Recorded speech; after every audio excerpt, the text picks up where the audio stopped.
ធ្វើ lab ជាមួយនឹងគ្រូរបស់ខ្ញុំតែថ្ងៃហ្នឹងគឺសុំតែងខ្លួនស្អាតគឺដើម្បីចូលរួមការពារ thesis បញ្ចប់ថ្នាក់បណ្ឌិតរបស់សិស្សច្បងដែលជាកូនសិស្សរបស់គ្រូខ្ញុំ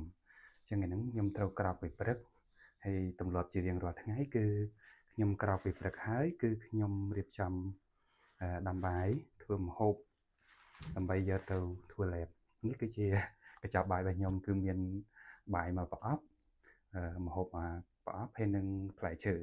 ហ្នឹងហើយគឺដោយសារតែខ្ញុំអត់ចេះហូបអាហារអឺរ៉ុបអញ្ចឹងយើងត្រូវរៀបចំខ្លួនឯងហូបម្ហូបអឺរ៉ុបហ្នឹងមានវាឆ្ងាញ់ដែរប៉ុន្តែយើងអាចហូបបានជារៀងរាល់ថ្ងៃឬក៏រាល់ពេលអញ្ចឹងណាយើងអត់សូវចេះហូបនឹងអញ្ចឹងថ្ងៃហ្នឹង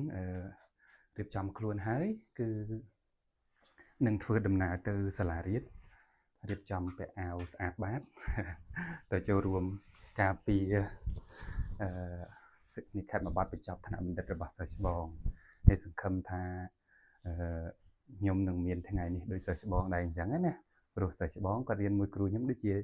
ឆ្នាំហ្នឹងទៅឆ្នាំទី3កន្លះនេះគាត់ការពារ thesis បញ្ចប់ហើយនឹងអញ្ចឹងគាត់រៀនលឿនហើយប្រកែសង្ឃឹមថាខ្ញុំនឹងដូចគាត់ដែរហើយគាត់បានបោះពុម្ពចំនួន4នៅក្នុងទស្សនាវដ្តីអន្តរជាតិដែលគាត់ជាអ្នក first author ចំនួន2ហើយនឹង